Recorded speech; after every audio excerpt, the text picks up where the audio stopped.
Hello everyone and welcome to my new video. And what is this video about? Well, I'm going to sit down and have a nice experimental jam with MaxMSP running into my modular via the ES8.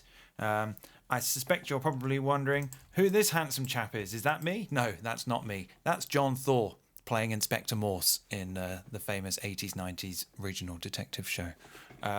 Because I'm going to kind of try and do Morse code in Max, hence Morse coding it, but it's not really coding. I'm just going to patch. I'm going to do some good old-fashioned DSP and some maths to make a kind of self-modulating clock divider, which I'm going to make in Max and then send out into the modular to trigger some modules. Now, I suspect there's probably going to be some people out there who are going to jump in and go, oh, why don't you just use this module? Because like that, no, use that module. Why don't you just use that? Yeah, why don't you do that? Yeah, you can do that.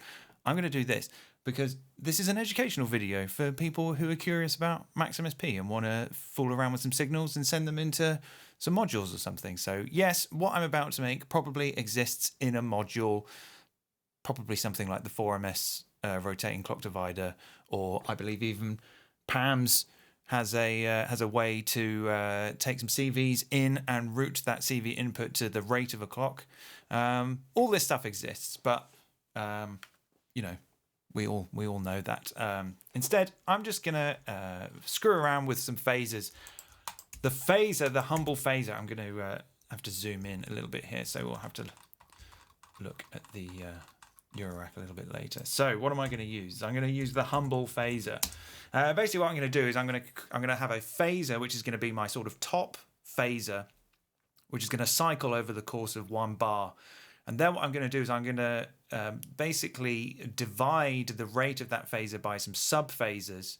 Then I'm going to create a sort of sample and hold, which is then going to select a switch, which is then sending those divisions of that phaser back to the sample and hold, which is then going to trigger which phaser is selected. I've already lost track of what I'm talking about. So let's get on with it.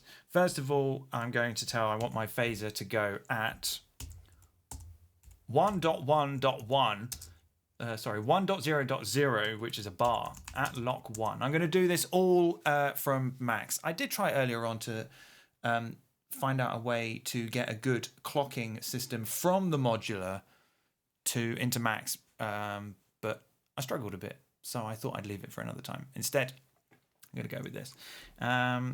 So I'm going to zoom in a bit, and I'm going to need a couple of things. I'm going to need my DAC, and I'm just going to use like the first 4 outputs. So this should be the Expert Sleeper's ES8. Okay, that's fine. So what are we going to do? Well, I guess what we could do is load up a... Come on, unlock. You know what? I need to turn my grid on, because sometimes I just get lost. Let's do snap to grid whilst we're at it. What are we going to do? Well, let's have a look. Let's have a look at the phaser. Let's start the transport down here. Okay, so that's ramping from 0 to 1. Lovely stuff. So let's introduce the rate.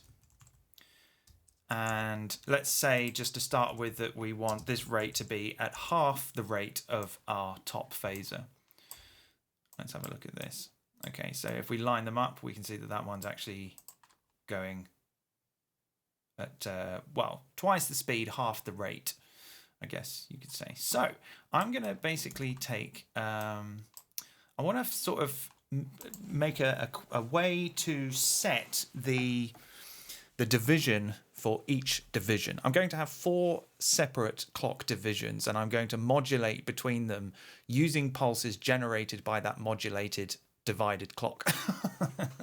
So, and I want to be able to choose between the various divisions, and I've already forgotten how I did this earlier. So I believe what I had was a SIG, which was set to 1, and then that was going to go into a divider, which I was then going to divide by a number set from the outside world. Oh, just ping that in there.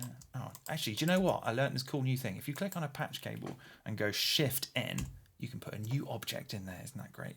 So what did I just do? Divide by 0. Oh, I need to do the tilde. Okay, so divide tilde by 0. And then I'll take a float here. And then here I can specify now how much I want. Oh, I've done this wrong. Okay, maybe something a bit more like this. Oh, come on, line up. Line up nicely. Go on. Oh. I'm getting very fussy about my patching in my old age. Like everything neat and straight. Just do it. Okay, right. Okay. So now I can say that I want this to be a quarter of the rate. Is that right? No, that's longer. What have I done here? I haven't done this right. Oh, no. Because I want to divide 1. I'm basically saying that 1 is effectively the same as the rate of this phaser here. So if I divide 1 by 2, then I'm going to get half of 1, which is then going to set the ratio. I think it's the ratio. I'm going to call it the division of the rate, which is coming from this master phaser. So there we have the first part of it. So I was just going to take, let's ditch that for now. I was going to take a couple of these, or actually about 4. I'm going to have 4 of these. And I'm going to make a selector with 4 inputs. And here I'm going to say receive, what shall I call it? Let's just call it clock divider. And then I'm going to later on choose which clock divider I currently want to be active. So let's run all these into the selector. And let's go into all of these rates. And just temporarily, if I introduce an integer, I'm just ditching my phone. I'm going to introduce an integer here. Get another scope.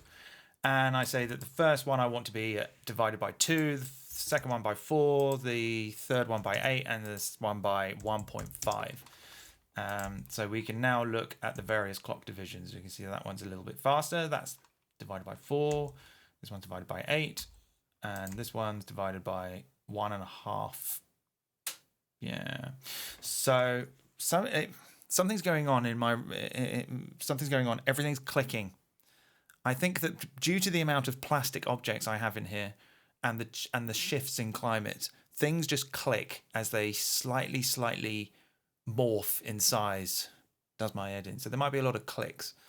Anyway, where was I? So we've got our selectable clock divider.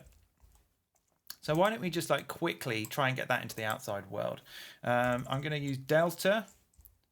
I still don't entirely understand what it does, but I see everyone use it, and I think just basically what it does is it sort of reports a signal beneath 0 at the point that 0 happens. So it's kind of a good way to get an event when 0 happens. And so because 0 is the start of our phase, and I want to know when that happens, this is a pretty good thing to use. So at least that's my understanding of it. Now I'm going to do a greater than 0. And what was it next? What was it after that? Okay, I got slightly confused there, and I was going slightly in the wrong direction.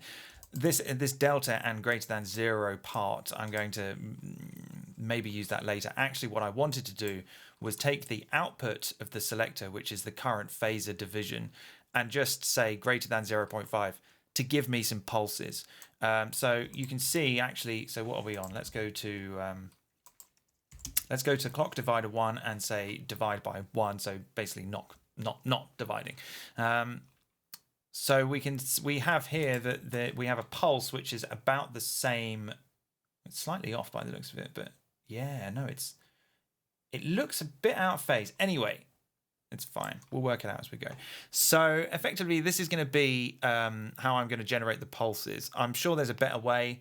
If you know about this stuff in DSP or in MaxMSP, I'd like to hear about it. There's a huge load of stuff on the internet to do with MaxMSP and Eurorack, and people go, oh, CV tools and you know, all kind of beep and stuff like that. But it's been difficult to find some basic things like pulses. So this is what I'm going to do. It's probably not the best way. Anyway, it's a little loud, so I'm going to multiply it by 0.5. So it's at a fairly nice level. So let's come out and so we can actually see that the ESA is pulsing. So let's take that pulse. Earlier on I did a bit of noodle and I've plugged in rings. So let's plug that trigger into rings and see if rings likes that. Let's have a listen. I've got some really, really unpleasant noise coming in. Listen to this. Can you hear that? Oh, I don't know what that is. I don't know if that's Rosie or if that's my mixer. I don't know, but like, it's there and I can't do anything about it right now. So, Rings was responding quite nicely to that clock. All right, so as I... let's just, maybe I can just make this a bit bigger. That's a nice big number. Right, so, okay, so that's divided by 4, by 8, by 1.5. Let's try 2.5, which I think might be a dotted crotchet or something. Let's try this one by 16. There we go.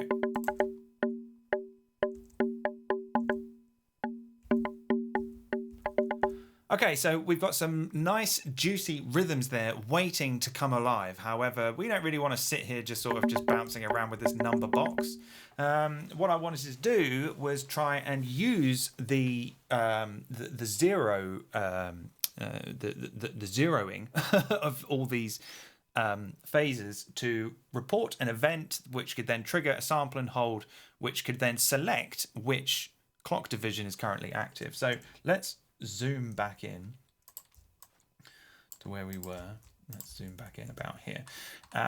So yes, this was when I was going to maybe use the delta. So I was going to take like a noise here and maybe I need to remember. I've been doing this all morning and now my brain is frozen. I can't remember. So we'll take the sample and hold, and then we'll take the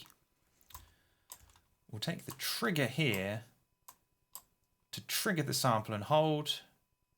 Values to be sampled, yeah, and see what we get. Yeah, we've got a sample and hold now. Lovely. We can actually use that later on to send out another channel on the ESA to modulate something as we get new triggers. So what I want to do is that all that noise is coming in at values of between -1 and 1. So what I'm going to do is just kind of put those numbers into something that's useful for me right now. So I'm going to say scale -1 to 1 from 1 to 4.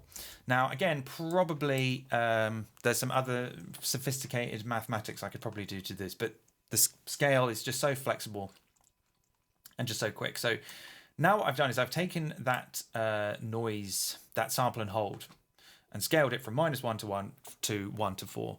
But the problem is I'm going to have some floating, I'm going to have numbers in between the integers. So actually what I'm going to do is just simply round those numbers to the nearest 1. And so if we load up a number here and have a look, we can see that we're getting some nice random numbers between 1 and 4 every time the sample and hold does its thing. So now earlier on you can see I created this receive clock divider. I'm actually going to do a send clock divider and see if I can send these numbers back into the selector to select a new clock division at the time at which the current clock reaches 0. So let's see if that works. It could all go wrong from here. Oh, it's doing it.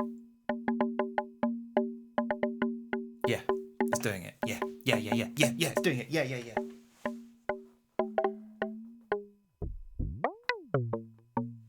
I just had a little quick tweak of rings to celebrate that it's working. So I'm just going to have a quick vape and look at this. Look at these orange lines whiz by.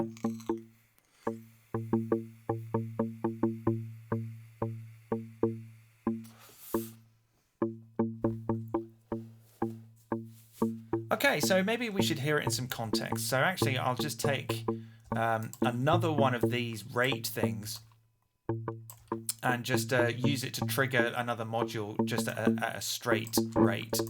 So let's say for this one, I love these live scopes. They're so silky.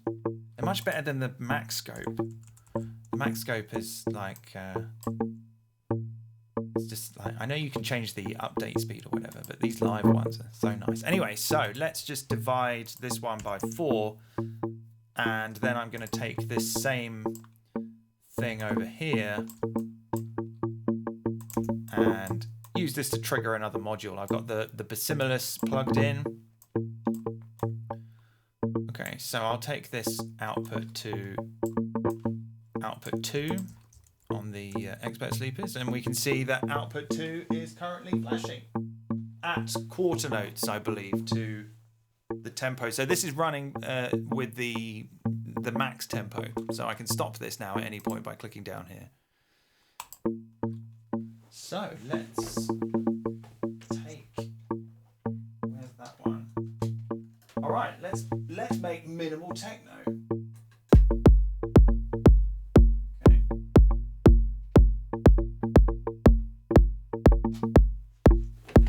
Okay, that clock shifting is a little wonky. I'm not sure why I used 2.5. Let's try 3. Yeah. So 1.5 would be like, it'd be nice if we could actually see.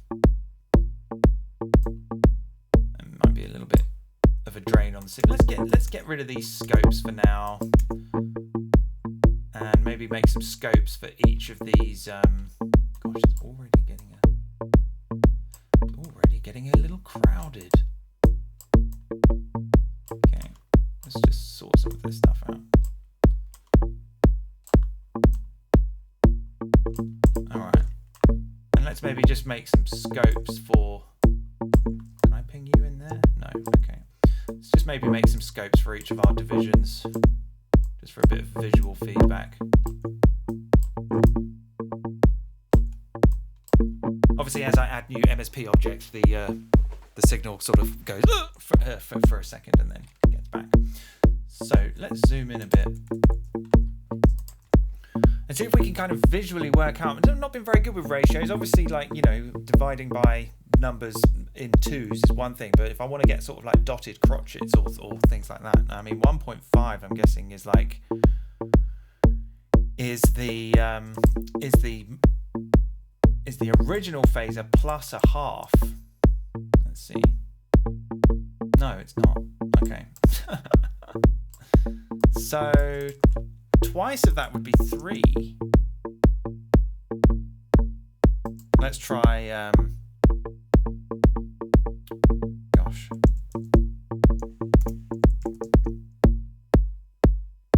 No. Let's try 6.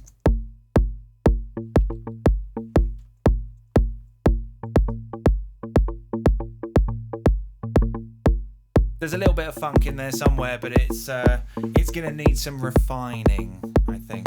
What about 12? Let's try 12. Yeah, some of them are just a bit too wobbly. What did I do earlier? 3.5. I might just disable the clock modulation for a second. Just listen to what number 4 sounds like by itself.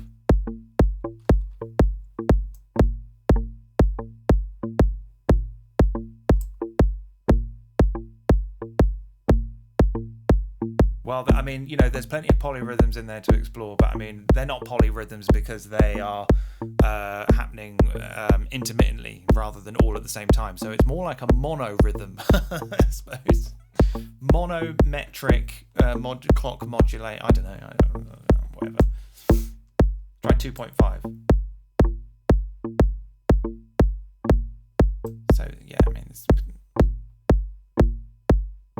let's just go with 2. Okay, let's bring back our modulating clock here. I'm already starting to get a little bit bored of that kick drum. That's better. That's a better kick drum, isn't it?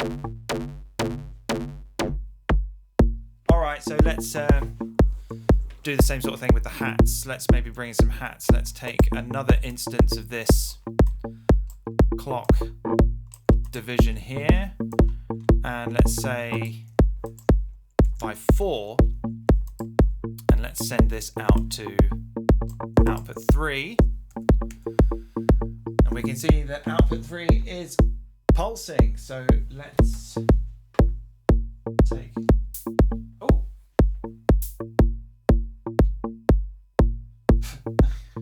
let's see what we get here.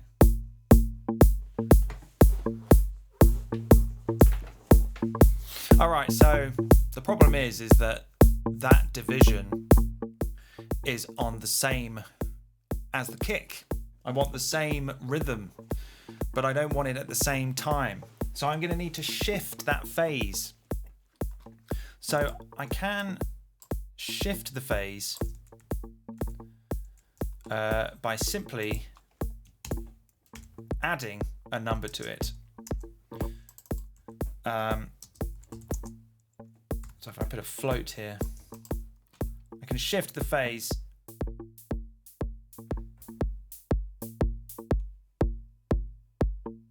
okay, but the thing is, if I go too far, then I'm going out of the range of 0 to 1, because I'm adding, as I add to the signal, I'm basically moving the signal to above 1. How do I keep it within 0 to 1? I'll use the modulo. I'll modulo by 1. And that means that it'll just cycle round and round within 0 to 1. At least that's what I thought it was going to happen. Okay, maybe 0.25. Okay, we're getting there. No, don't like that. Don't like that at all.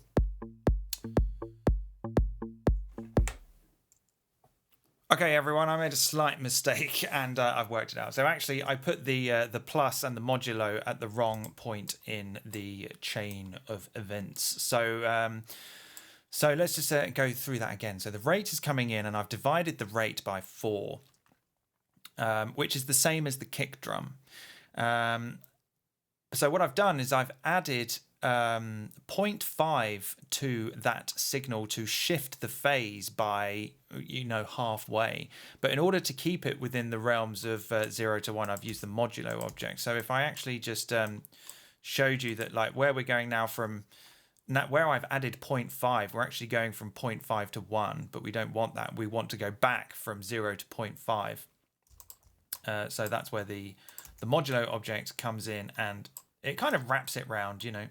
So now I've kind of got my kick and my hat going at the same rhythm, but the hat is offset for some nice classic minimal. And then I can actually very finely adjust that. Oh, that was not what I was expecting. I'm not even sure if I've done this right, you know. Anyway, that's fine. Let's just stick with 0.5. That's working.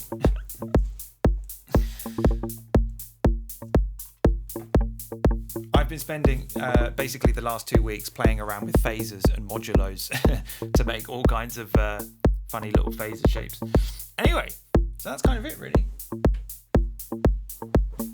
Why don't we just patch in a bit of the herb verb to add some texture here, you know, just to give it a little bit of space. space, man. I always wanted you to go into space, man.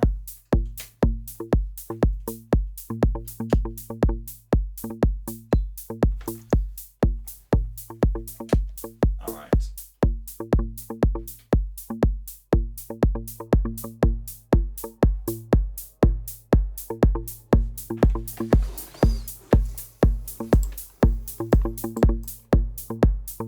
Let's make these all nice and big. Oh, that's some fun looking stuff, isn't it?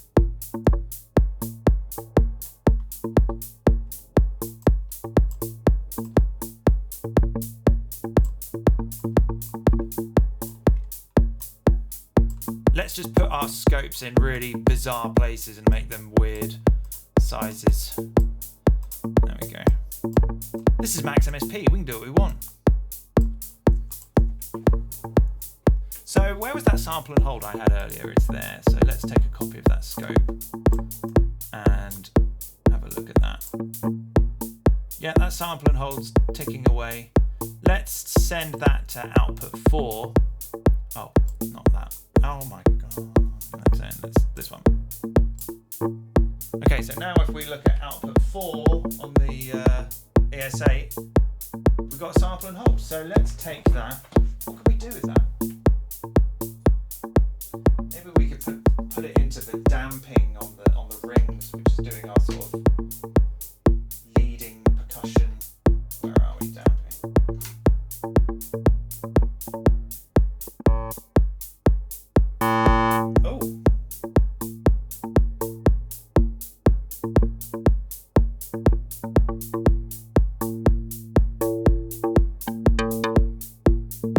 Or maybe the brightness. Let's try the brightness.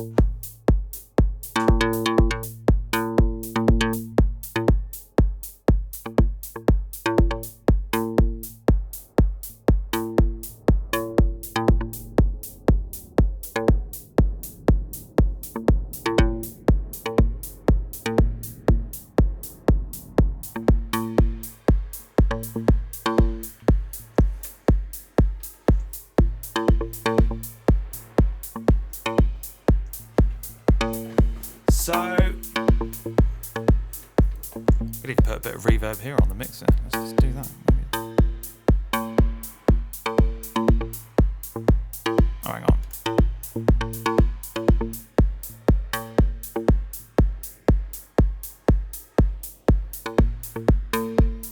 Okay, the reverb on my mixer is not playing ball. Anyway, I've already gone on way too long. So, be quiet over. Thank you. So there you go. That was a little jam with some phaser divisions. Set phasers to stun. See you next time. I'm going to go and put this on Patreon now. If you'd like to download this, and if you would like to see more videos like this, then you know, it's what we do nowadays, isn't it? We support each other on the internet, you know, because we like each other's work and we want to see more of it.